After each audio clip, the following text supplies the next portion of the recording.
నమస్తే అండి. నేను మీ Kalyani. Welcome to our channel Kalyani kitchen Kadapa. ఒక హెల్దీ బ్రేక్ఫాస్ట్ రెసిపీ తయారు చేసి చూపించబోతున్నాను. అదేంటంటే వెజిటబుల్స్ బొంబాయి రవ్వ కుడుములు. బొంబాయి రవ్వతో ఎప్పుడు ఉప్మాలా చేసుకోకుండా ఈ విధంగా బియ్యం పిండి, వెజిటబుల్స్, బొంబాయి రవ్వ వేసి ఆవిరి కుడుములు చేసుకున్నారంటే చాలా బాగుంటుంది. వేటిల్ని వేయించాల్సిన పని లేకుండా, ఒక్క చుక్క కూడా ఆయిల్ వాడకుండా healthy breakfast recipe vegetables Bombay రవ్వ ఆవిరి కుడుములు నేను ఎలా తయారు చేస్తాను ఈ వీడియోలో మీకు కూడా చూపించేస్తాను. స్కిప్ చేయకుండా చూడండి. అలాగే లైక్ చేసి సబ్స్క్రైబ్ చేయండి. వీలైతే ఈ వీడియోకి హైప్ కూడా ఇవ్వండి. ఇంకా ఆలస్యం లేకుండా వీడియోలోకి అయితే వెళ్ళిపోదాము. నేను ముందుగా బొంబాయి రవ్వ నానబెట్టుకోవడానికి ఒక పెద్ద బౌల్ తీసుకున్నాను.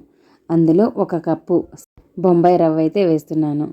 కప్పు కొలతలకి ఒకటే పెట్టుకోండి.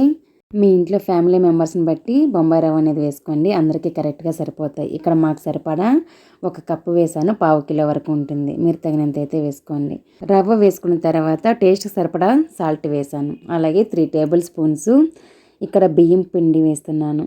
ఇది పొడి బియ్యం పిండి అండి. సూపర్ మార్కెట్లో అయినా బియ్యం పిండి దొరుకుతుంది. లేదంటే ఇంట్లో అయినా 1 గ్లాస్ నానబెట్టేసి మిక్సీ జార్లో వేసి గ్రైండ్ చేసుకొని జల్లించుకున్నారంటే బియ్యం పిండి అయితే రెడీ అయిపోతుంది. నేను ఇంట్లో తయారు చేసుకున్న బియ్యం పిండి ఇది.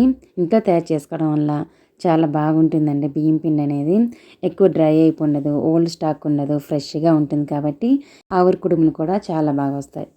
ఏ కప్పుతో నేను బొంబాయి రవ్వ తీసుకున్నాను అదే కప్పుతో 2 కప్పుల వరకు నీళ్లు పోస్తున్నాను. కొద్దిగా నీళ్లు పోసుకుంటూ బాగా మిక్స్ చేసుకోవాలి. ఒకేసారి వేసారంటే ఉండలు కడుతుంది. కొద్దిగా వేసుకుంటూ ఇలా గరిటెతో తిప్పుతూ ఉన్నారంటే ఉండలు లేకుండా బాగా మిక్స్ అయిపోతుంది.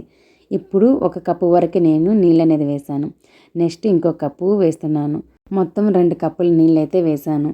మీరు తీసుకున్న బొంబాయి రవ్వను బట్టి నీళ్ళు అనేది వేసుకోండి. 1 కప్పుకి 2 కప్పులు నీళ్ళు కరెక్ట్గా సరిపోతాయి. 2 కప్పులు నీళ్ళు వేసిన తర్వాత గరిటెతో ఒకసారి బాగా మిక్స్ చేస్తున్నాను. నెక్స్ట్ అందులోకి 1 క్యారెట్ని సన్నగా తరిగి వేస్తున్నాను. అలాగే కారానికి సరిపడా పచ్చిమిరపకాయలు వేస్తున్నాను. మీరు తగినన్ని అయితే వేసుకోండి. నెక్స్ట్ ఫ్లేవర్ కోసము కరివేపాకు 1 గుప్పిడి వరకు వేసాను. అలాగే కట్ చేసి పెట్టిన కొత్తిమీర కూడా వేస్తున్నాను. నెక్స్ట్ అందులోకి 1 మీడియం సైజు ఉల్లిపాయను పొట్టు తీసేసి సన్నగా కట్ చేసి వేస్తున్నాను. మీరు తగినన్ని వేసుకోండి. వేసిన వెజిటబుల్స్ ఏమీ వేయించలేదండి, అన్నీ పచ్చివే వేసాను. ఇప్పుడు గరిటెతో ఒకసారి బాగా కలిసేలాగా ఒకసారి బాగా కలిపేయాలి. బాగా కలిపేసి దీనిని మూత పెట్టి నానబెట్టాలి. ఈ ప్లేస్లోనే మీరు ఉప్పు కావాలంటే చెక్ చేసుకోవచ్చు. నేను ఫస్ట్ వేసాను కదా, అదే అయితే సరిపోయింది. మనం చట్నీలో కూడా వేసుంటాం కాబట్టి ఈ ఆవిరి కుడుములకు సరిపడా వేసుకుంటే సరిపోతుంది. ఇప్పుడు నేను మూత పెట్టేసి ఒక 10 మినిట్స్ నానబెట్టాను. 10 మినిట్స్ అయితే సరిపోతుంది. బొంబాయి రవ్వ చాలా తొందరగానే నానిపోతుంది కదా. ఇప్పుడు మూత తీసేసి ఒకసారి గరిటెతో ఒకసారి బాగా మిక్స్ చేస్తున్నాను. కన్సిస్టెన్సీ ఈ విధంగా ఉండాలి. నెక్స్ట్ ఆవిరి కుడుములు తయారు చేసుకుందాం. స్టవ్ వెలిగించేసి లోతుగా ఉన్న ఒక కడాయి కానీ పాత్ర కానీ పెట్టుకోవాలి.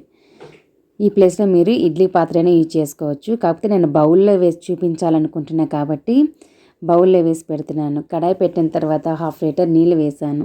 నీళ్ళు వేసిన తర్వాత చిన్న కప్పుల్లో చూపించిన బొంబాయి రవ్వ మిశ్రమం వేసేసి ఇలా కడాయిలో పెట్టాలి. కడాయి ఎన్ని అయితే సరిపోతాయి అన్ని అయితే పెట్టుకోవాలి.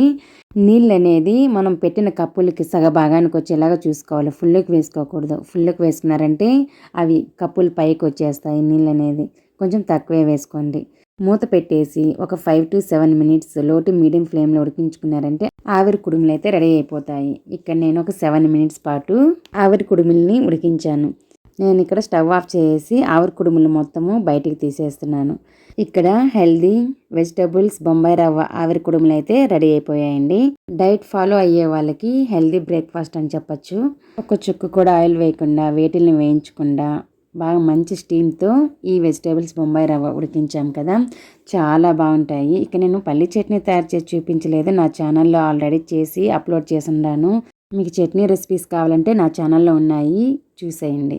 చూడండి, కప్పుల్లో ఈ విధంగా పల్లి చట్నీ వేసుకొని స్పూన్తో అలా తింటూ ఉన్నారంటే వేడిగా చాలా బాగుంటాయి. లేదు మీకు రిమూవ్ చేసుకొని ప్లేట్లో పెట్టుకొని తినాలి అనుకుంటే గోరువెచ్చగా ఉన్నప్పుడు స్పూన్తో తీసి ప్లేట్లో పెట్టుకొని తినేయడమే. వేడిగా అయితే రావండి ఇవి, చల్లారితేనే వస్తాయి. ఎందుకంటే మనము కనీసం బౌల్ కూడా మనం ఆయిల్ అనేది అప్లై చేయలేదు. అలాగే డైరెక్ట్గా వేయడం వల్ల స్టిక్కీగా అంటుకుంటుంది. కొంచెం గోరువెచ్చగా ఉన్నప్పుడైతే బాగా చక్కగా అయితే వచ్చేస్తాయి. ఆవిరి కుడుములు వేడిగా ఉన్నప్పుడైతే రావు. బౌల్లోనే చట్నీ వేసుకొని స్పూన్తో తినేయండి, చాలా బాగుంటుంది జ్యూసీగా. మా రెసిపీని ఇస్తే ఇంట్లో తప్పకుండా ట్రై చేయండి. ఫుల్ వీడియో చూసిన వాళ్ళందరికీ చాలా థ్యాంక్ యూ అండి. Thanks for watching. బాయ్.